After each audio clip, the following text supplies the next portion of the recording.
దేశాల్లో విద్య చదువుకునేటువంటి పేద పిల్లల కోసం ఓవర్సీస్ స్కాలర్షిప్ పథకాన్ని గత ప్రభుత్వం తీసుకొచ్చింది అధ్యక్ష.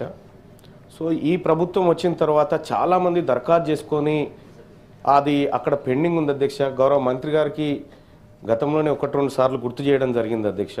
ఇప్పుడు ఈ ఓవర్సీస్ స్కాలర్షిప్లు మీద నమ్మకం పెట్టుకొని ఆల్రెడీ టర్మ్ ఫీజులో లేకపోతే ఆ ఫీజులు కట్టుకొని ఉన్నారు, మిగతా వాళ్ళకి రాలేదు అధ్యక్ష. వాళ్ళ చదువుల మధ్యలో ఆగిపోయే పరిస్థితి వచ్చింది విదేశాల్లో. సో మరి అటువంటి పరిస్థితుల్లో దాన్ని తొందరగా ఆ ఓవర్సీస్ స్కాలర్షిప్లు మంజూరు చేస్తే, ఇప్పటికే పెండింగ్ ఉన్నాయి అధ్యక్ష, ఏడాది నుంచి పెండింగ్ ఉన్నాయి. మరి వీటిని నమ్ముకున్నటువంటి కొంతమంది తల్లిదండ్రులు నా దగ్గరకు వచ్చి కన్నీళ్ళు పెట్టుకున్నారు అధ్యక్ష. ఈ బీసీ వర్గాలకు ఇచ్చేటువంటి స్కాలర్షిప్ల దగ్గర కొద్దిగా ఆ సంబంధిత శాఖ మంత్రి వారు ఖచ్చితంగా దీనిపైన స్పెషల్ దృష్టి పెట్టాలని చెప్పి రిక్వెస్ట్ చేస్తా ఉన్నారు అధ్యక్ష. ఎందుకంటే చాలామంది ఇబ్బంది పడుతూ ఉన్నారు అధ్యక్ష.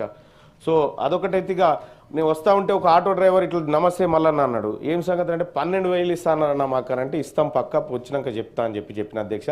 ఆటో డ్రైవర్లకు ఇస్తా అన్నటువంటి వృత్తి విషయంలో కూడా మనం కొద్దిగా దృష్టి పెట్టాలి అధ్యక్ష, ఎందుకంటే వాళ్ళు ఎదురు చూస్తూ ఉన్నారు దానికోసం. థ్యాంక్ యూ అధ్యక్ష. ఓకే నోట్ చేసుకోవడం జరిగింది అధ్యక్ష. కూర రఘుత్తమరెడ్డి గారు.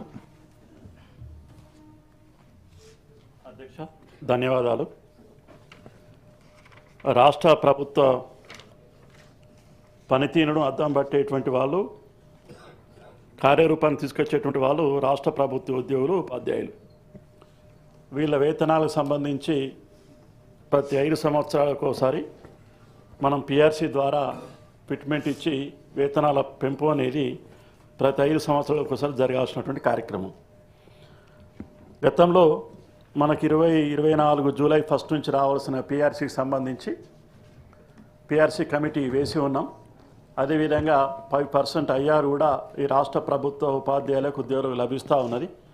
ఆ కమిషన్ రిపోర్ట్ను తొందరగా తెప్పించుకొని జూలై 24 ఇప్పటికే దాదాపు సంవత్సరం గడిచిపోతుంది కాబట్టి తొందరగా ఆ పిఆర్సీ కమిటీ రిపోర్ట్ ద్వారా ఈ రాష్ట్రంలో ఉండే ఉద్యోగ ఉపాధ్యాయులకు వేతనాలు పెంచాల్సిన అవసరం ఉందని చెప్పి మీ ద్వారా ప్రభుత్వానికి తెలియజేస్తూ ముగిస్తున్నాను.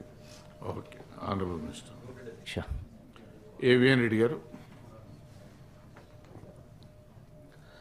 Honorable Chairman, sir, thanks for allowing me to speak on special mention. అధ్యక్ష, మన తెలంగాణ రాష్ట్రంలో 29,550 గవర్నమెంట్ స్కూల్స్ ఉన్నాయి అధ్యక్ష. ఉన్నటువంటి సమస్య ఏంటంటే teachers the moment enter in the school premises unhygienic conditions. ఇదివరకు గతంలో ఎన్నోసార్లు ఈ విషయాన్ని ప్రస్తావించాం. స్వీపర్స్ లేరు, స్కావెంజర్స్ లేరు, రన్నింగ్ వాటర్ లేదు అన్న విషయం. అయితే దాని గురించి ఈ ప్రభుత్వం ఏం చేసిందంటే అమ్మ ఆదర్శ కమిటీస్ అని ఫామ్ చేసేసి వాళ్ళకు ఒప్పజెప్పేసినారు. కానీ ఈ పనులు చేయించుకుంటేందుకు ఏ హెడ్ ఆఫ్ అకౌంట్కి అమౌంట్ పోతుంది, ఎంత పోతుంది, దానివల్ల కావలసినటువంటి పనులు జరుగుతున్నాయా లేదా సంగతి అందరికీ తెలుసు. ఈ విషయంలో మన తెలంగాణ ప్రభుత్వంలో స్వీపర్స్ అనే వాళ్ళు ఉన్నారు అధ్యక్ష. ఉమ్మడి ఆంధ్రప్రదేశ్ నుంచి వచ్చిన తర్వాత వాళ్ళు కన్సల్టెంట్ పే మీద చేస్తూ వస్తున్నారు అధ్యక్ష. తెలంగాణ సపరేట్ అయిన తర్వాత 5,000 చిల్లర ఉంటే ప్రస్తుతానికి రిటైర్మెంట్స్ అయిన తర్వాత ఇప్పుడు 2,400 sweepers are working with the consultant pay of 5,200 rupees. ఇవాళ ఇప్పుడు అన్స్కిల్ లేబర్ కూడా నెలకు 5,200 వేతనంతో ఎట్లా క్వాలిటీ వర్క్ వస్తుంది? How they can extract the work from the sweepers? The concern head of the institutions very much questionable అధ్యక్ష. అది కూడా ఇప్పటికీ 11 monthsకి వెళ్ళి కూడా ఆ 5,200 కూడా పే చేసలేరు అధ్యక్ష. అరే ఇంత పెద్ద అంటున్నారు, బడ్జెట్ అంటున్నారు, లక్షల బడ్జెట్ అంటున్నారు, 1,000 కోట్లు ఉచితాలు ఇస్తున్నారు. పనిచేసే వాళ్ళకు కూడా వేతనాలు ఇవ్వకుండా how they can expect the people to work అనేటటువంటిది వెరీ మచ్ క్వశ్చనబుల్ అధ్యక్ష. ఇది ఇంకోటి, ఇంతకుముందు కూడా మాట్లాడినాను సభలో, ఎడ్యుకేటెడ్ యూత్ లక్షలలో ఉంటే they are lighting on the roads. వాళ్ళని వదిలిపెట్టేసేసి ఎవరు అడగకుండానే గత ప్రభుత్వం 58 నుండి 61 years చేసింది అధ్యక్ష. ఎందుకు చేసింది అంటే వీళ్ళ మీద ప్రేమతున్నది అధ్యక్ష. వాళ్ళకి ఇవ్వవలసినటువంటి పెన్షన్ బెనిఫిట్స్ ఇవ్వలేకనే, అది అందరికీ తెలుసు. అది ఈ రిటైర్మెంట్ వచ్చేసి పోయిన మార్చ్కి వెళ్ళి స్టార్ట్ అయింది. Now we are in the month of March. For all these 12 months, thousands of employees of the teachers కావచ్చు, employees they are getting retired. తక్కువ చేసుకున్నా కానీ 75 lakhs నుంచి 1 crore వరకు ఉంటుంది అధ్యక్ష. వాళ్ళ రిటైర్మెంట్ బెనిఫిట్స్ కావచ్చు, అక్యుములేట్ అయినటువంటి జీపీఎఫ్ అమౌంట్ కావచ్చు, అవన్నీ పెండింగ్ ఉన్నాయి అధ్యక్ష. ఇప్పటికేది నాకు ఎన్నో పిటిషన్స్ వస్తాయి. Sir kindly pursue.